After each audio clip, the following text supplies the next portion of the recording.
Good morning and good evening. I'm Wolf Spider, and Wave 4 is here, bringing some more changes to Mario Kart 8 while also building upon the previous waves and the base game. Honestly, I was not expecting Wave 4 to release only 3 months after Wave 3. So far, it is the shortest gap between waves. But hey, I'm not complaining, especially because with these last 3 waves, we're also getting 6 additional characters in the roster, including Birdo. So without further ado, let's get into the Fruit Cup. Wait, that's what they named this cup? Like the snack? They couldn't have called it Berry Cup or Yoshi Fruit Cup to avoid confusion? Oh well. Kicking off Wave 4 is Tour Amsterdam Drift.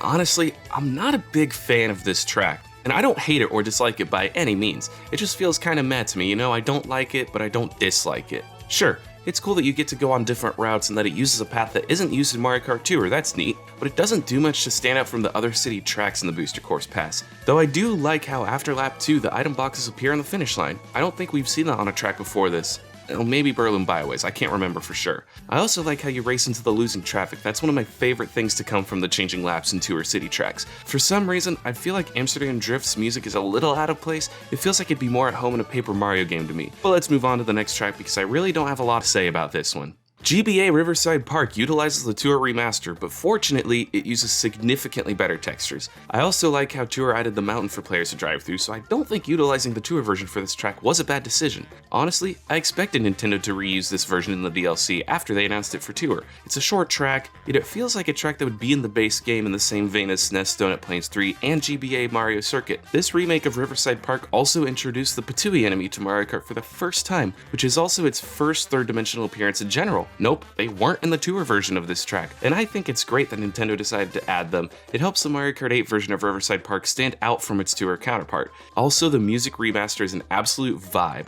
I wasn't sure about it at first, not gonna lie, but once I heard it on the final lap in first place, I realized how much of a groove this arrangement has. I'm glad to have this track as a part of the DLC. Wii DK Summit is another track that I feel is a welcome addition to Mario Kart 8, especially after the addition of half pipes in Wave 3. Like Riverside Park, this version is based on its appearance in Tour, but with new textures that give it a higher level of detail. Yep, this includes the removal of the Mario statue with a DK1 in its place, which makes more sense given the track's name. While I wish the track wasn't so blue and was a bit more cloudy like the original, that's just me nitpicking. I mean, come on. I get to half pipe as I traverse down the summit again. Man, it's great to be back on a Mario Kart Wii track. I can tell it's a little bit smaller compared to the original version, but it's not a big deal for me. As long as the half pipes are here and they can replicate the feeling of half piping in the Wii, which they especially do here, I'm all for it. It's a little odd that they didn't add frosted wood planks by the cannon, but the rails look much better than they did in Mario Kart Wii.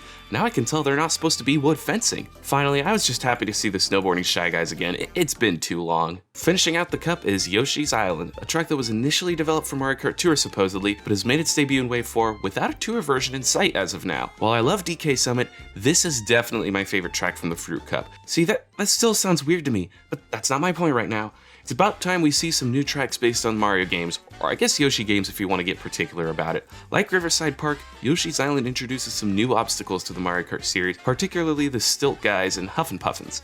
There's no anti-gravity, but this track does introduce a secret path if you hit the winged cloud close to the finish, which I could not, and every time it appeared it was because another racer hit it instead. Like previous DLC tracks Hyrule Circuit and Animal Crossing, this track utilizes unique coins featuring Yoshi himself. I've never played much of the Yoshi games, but I think the level of detail and all the references to the different worlds in the original game is great. Yoshi's Island is a fantastic addition to Mario Kart, with a great arrangement of the Yoshi's Island athletic theme and its own results theme, which is just a fun theme. Like I stayed on the results screen longer than normal just for that tune specifically. Then we move on to the Boomerang Cup, which opens with Tour Bangkok Rush. Like Amsterdam Drift, it doesn't introduce much that's new to the series, but I won't lie, driving on the railway is pretty neat. I think that's what helps Bangkok Rush to stand out is the fact that it's an ever-evolving track that also gives you a choice in which path to take, specifically with the railway above and the street below. Also, like Amsterdam Drift, it has item boxes on the finish line. I also like how the third lap begins going in the opposite direction of how you start the race. I like this track. Its aesthetic is unique compared to the other city tracks introduced in the DLC. It's also neat to have some more driving on bodies of water without being fully or even partially submerged, something I've noticed is lacking in Mario Kart 8. The one thing I did dislike about Bangkok Rush is the parking garage. Its turns are too tight and it's too small, but immediately after exiting the garage you get to bounce in the marketplace, which is fun to do.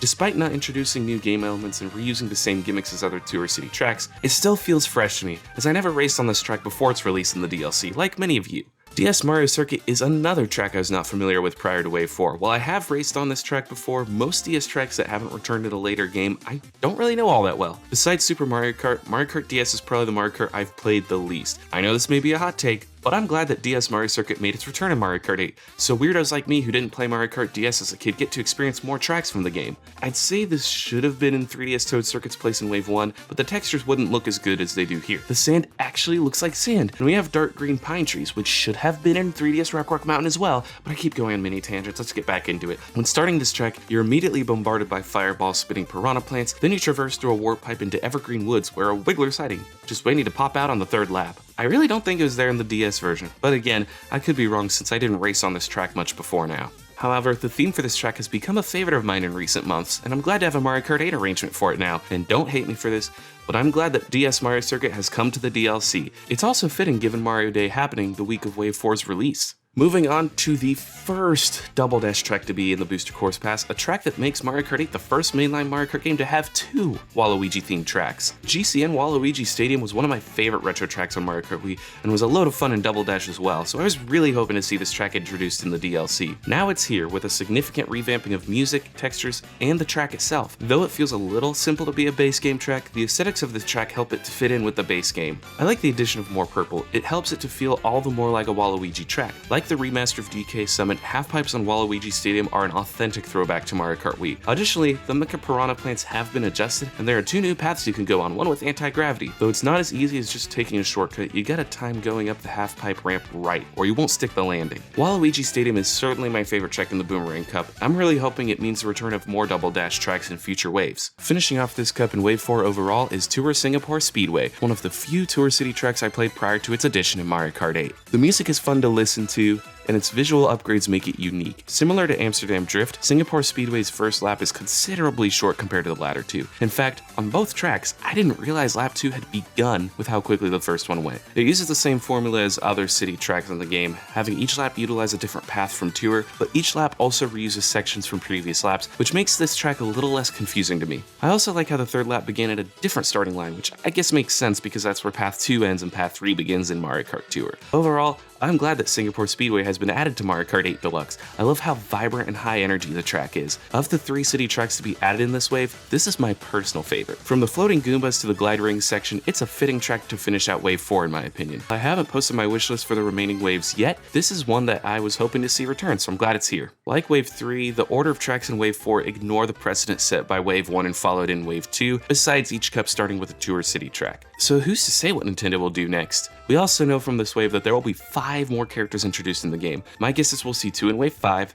and 3 in Wave 6. While Wave 4 is certainly fun and is a welcome addition to the game, I do think it falls short compared to Wave 3. But then again, Wave 3 is the end of the first half of this DLC, so they just had to make it a banger. Personally, I think that Amsterdam Drift is a weak start to the Fruit and Boomerang Cups, and while DS Mario Circuit takes the spot of potentially more unique tracks that would make Wave 4 stand out better, it's still a fun addition to the game. Riverside Park adds some jungle diversity to the base game, and DK Summit, while being another snow track, is a popular and well-beloved one that certainly earns its spot in Mario Kart 8 Deluxe. Bangkok Rush, though not particularly unique in gameplay, is more unique in its aesthetic. Double Dash has been ignored for far too long in this DLC, so I'm grateful to see Waluigi Stadium return with a significant glow-up. As I said before, Singapore Speedway is a great finishing course for this wave, but I think the standout for Wave 4 has to be Yoshi's Island. As of now, it's the only track in the Booster Course Pass unique to Mario Kart 8 Deluxe, and is overall just a fun addition to the game, a great way to shake up the track selection. With my wish list shortening with each wave, I'm excited to see what's to come in the final 2 waves of this DLC. Even if the rest of what I'd like to see return doesn't make it, I'm sure what remasters we get will be fun and welcome regardless. Unless, of course, it ends up being all SNES tracks.